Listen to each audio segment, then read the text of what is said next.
Welcome to the Remembering Podcast, a space where we explore the sacred art of starting over.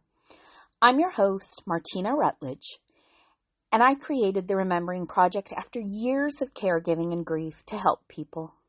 Maybe people like you, and most definitely people like me who are learning to rebuild after loss, trauma, massive life shifts, or the revelation that they simply want more for themselves.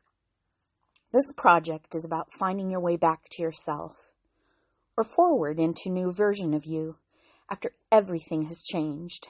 It is for the tender-hearted, the spiritually curious, the deeply human among us who know that life doesn't always follow a straight line, but that even in our brokenness, we are still whole. Remembering is a project born from the ashes of loss. A space for those of us who've had to completely rebuild our lives after caregiving, grief, or other soul-shifting experiences. It's about coming home to ourselves, piece by piece. The name is intentional. It's not just about remembering who we were before life cracked us open. It's about remembering, gathering the scattered parts of ourselves and lovingly stitching them back together.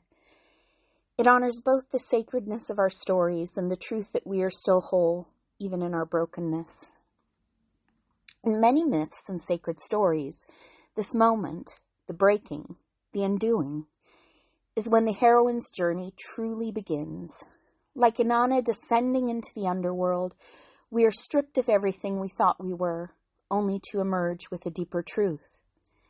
This podcast is an offering from that underworld space, a space of remembering where we gather the bones of our lives like La Loba, the wolf woman of Mexican folklore who sings over them until they rise again, whole and wild. This project is for anyone who's ever felt lost after loss, or even just lost in general. It's for those standing at the threshold of a new beginning, unsure of who they are now or where to go next. Through podcast episodes, reflections, blogs, and shared stories, Remembering is here to offer a lantern in the dark and to remind you, you are not alone. And you are allowed to choose joy again. Today's episode is embracing the journey of starting over. I'm going to be talking about myself a little more than I usually will want to in these podcast episodes.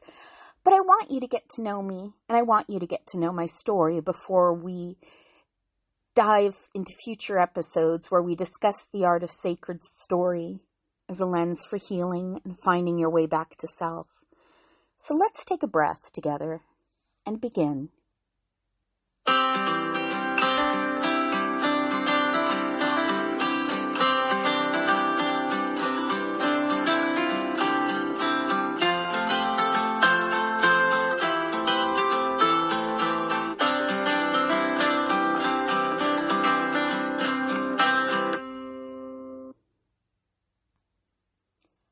The end is where we start from. T.S. Eliot. That quote has stayed with me since I first encountered it because, well, it's true. Endings, no matter how painful, carry with them the seed of something new. Life is cyclical, the seasons turn, the moon waxes and wanes, even the longest night eventually breaks into dawn. There is an ancient wisdom older than words. Cultures around the world have told stories of the dark goddesses, Inanna, Persephone, Ereshkigal, Baba Yaga, each one a guide through descent and return.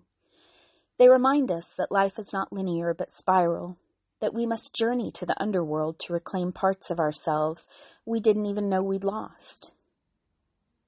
And what happens when a new beginning doesn't feel fresh and exciting? When it only opens after we've been brought to our knees by grief, by pain, or by the loss of someone we love? Starting over is rarely easy. It's messy, raw, and often deeply uncomfortable. But it's also where transformation begins. When my mom was first diagnosed with frontotemporal dementia, or FTD, I had no idea how much my life was about to change. I knew what Alzheimer's was, sort of, but I didn't really understand what it would mean to live with dementia, or more specifically, to care for someone I loved so deeply as they slowly faded away. I just knew one thing. I wanted to care for her. My mom was my favorite person on the planet, my best friend. And from the moment of her diagnosis, this dark fog of anticipatory grief started following me everywhere. I already knew I would lose her, and that knowledge lived in my body every day. At the time, I was working a 60-hour-a-week corporate job I didn't even like. I knew I couldn't keep that pace up and be the caregiver she needed. Then, in a strange twist of fate, shortly after she was diagnosed, I broke my shoulder, which gave me time to think and plan. I thought, okay, I'll go back to school, start a business, eventually quit the job, and then I'll have time to be with her. But life doesn't always follow the script we write. Not long after I returned back to work from my extended sick leave, the company I worked for laid off most of its staff, including me. And so the plan changed. I started school earlier than expected, and I got the gift of more time with my mom. Those first months, we made the most of them. We crisscrossed the state, took road trips, ate dessert first, and sometimes twice, visited nature, and in those moments my mom was happy. And so was I. I could almost forget that there was something wrong with her. But here's the truth about dementia. It is 1,000 little deaths before the final one. You lose your loved one slowly, in fragments. The first time they forget your name. The first time you have to feed them like a child. The first time they lash out at you and say something cruel that you know isn't really them, but it still wounds you anyway. And in that process, you lose a lot. Sometimes you lose yourself too. I lost friends, I lost money, I lost sleep, security, pieces of my identity. I wore the same pair of ratty clearance sale Adidas for years because I couldn't afford to replace them. Not if I wanted to pay for my mom's adult diapers or care needs while still leaving money for regular old bills and life expenses, which don't stop because you're undergoing a personal crucible. There were days when I felt like Demeter, walking the world in sorrow, searching for what was lost. Only in my case, I wasn't a daughter taken. It was my mother who was slowly disappearing. And like Demeter, I found that the world doesn't always know how to hold space for prolonged grief. But even in that desolation, there were moments of Persephone's spring, the beauty of dessert eaten first, the joy of a good road trip, the wild grace of laughter in the midst of sorrow. And then when my mom finally passed, my heart shattered. Not just because I missed her, and I did, but because I didn't know who I was anymore. I had built my whole life around caregiving, and when that role ended, I felt unmoored.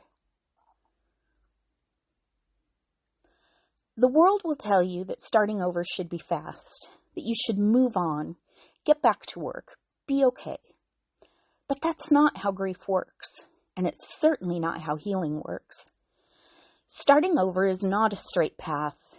It's more like blindly walking through a dense fog.